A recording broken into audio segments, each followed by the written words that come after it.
Kostol svätého Petra a Pavla apoštolov v Pruskom. Na mieste terajšieho kostola stál voľakedy menší kostol. Ten postavili začiatkom 13. storočia, ako o tom svedčí kameň v hlavnom oltári s vyritým rokom vzniku 1221.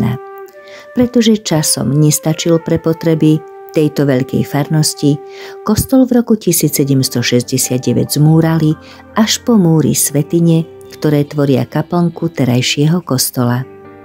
Na mieste zbúraného kostola miestny gróf František Xaver Koenigsegg s manželkou Sidóniou, rodinou Esterházyovou spolu s miestnymi farníkmi postavili nový kostol. Stavba trvala 10 rokov. Je postavený v neskorom barokovom slohu, priečelie je vyzdobené bohatou štukovou rokokovou ornamentikou.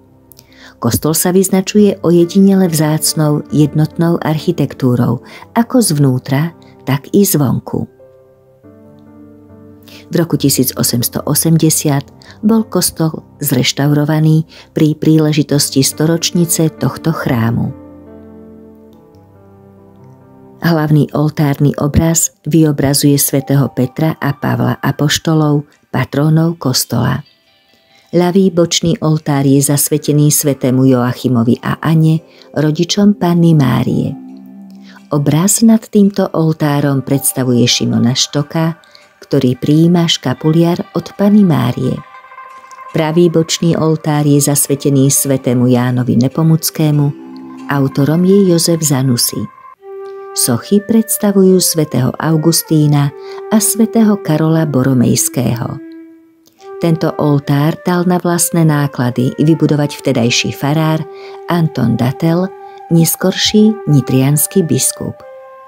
V kaplnke je oltár s obrazom svätého Františka Xaverského spolu s hrobom svätého Vincenta. Zaujímavosťou tohto farského kostola sú relikvie svätého Vincenta. Ich príchod do Pruského sa spája s vtedajšími majiteľmi prušťanského panstva. Jeho majiteľ, gróf František Xaver Koenigsegg, ich dostal ako dar od pápeža, ale z Ríma si ich musel doniesť sám. Preto poveril istého veriaceho človeka z Bohuníc, ktorý často putoval do Ríma k hrobom apoštolov svätého Petra a Pavla, aby ich priviezol do Pruského. Stalo sa tak v roku 1777.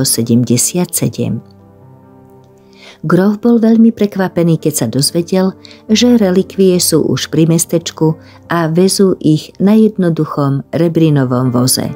Preto hneď poslal svojich sluhov aj s lepším vozom, aby ich naň preložili a v slávnostnom sprievode ich doviezli do súkromnej kaplnky rodiny Koenigsegovcov v Pruštianskom kaštieli. Tieto sväté pozostatky tu zostali uložené dovtedy, kým nebol hotový oltár svätého Františka Xaverského v novom farskom kostole.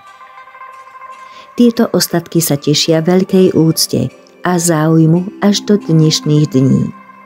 Krásnym umeleckým dielom je aj kazateľnica, ktorá predstavuje loďku na mori života, a citlivo umelecky spracovaná krstiteľnica, ktorá zobrazuje krst Ježiša v Jordáne Jánom Krstiteľom.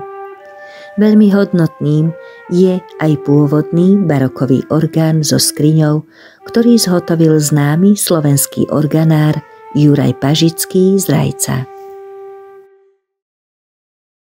Pokoj a dobro všetkým.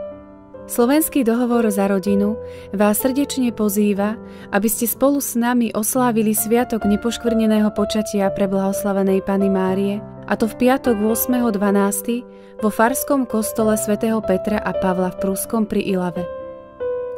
Začíname večernou svetou omšou o 19. počas ktorej sa slávnostne zasvetíme Panne Márii. Po nej sa budeme modliť svätý Ruženec, adorovať pred vystavenou sviatosťou oltárnou v hudobnom doprovode Petra Janku, Ivetky Masníkovej, kapely Gen 80 a spoločenstvom Dismas až do skorých ranných hodín, a tak uvieme z našich modlitieb najkrajšiu kyticu našej drahej nebeskej mame. Pridajte sa k nám, sme vďační za každé zdieľanie, srdečne vás pozývame k osobnej účasti. Viac informácií a vysielanie nájdete na stránke slovenskýdohovorzarodinu.sk.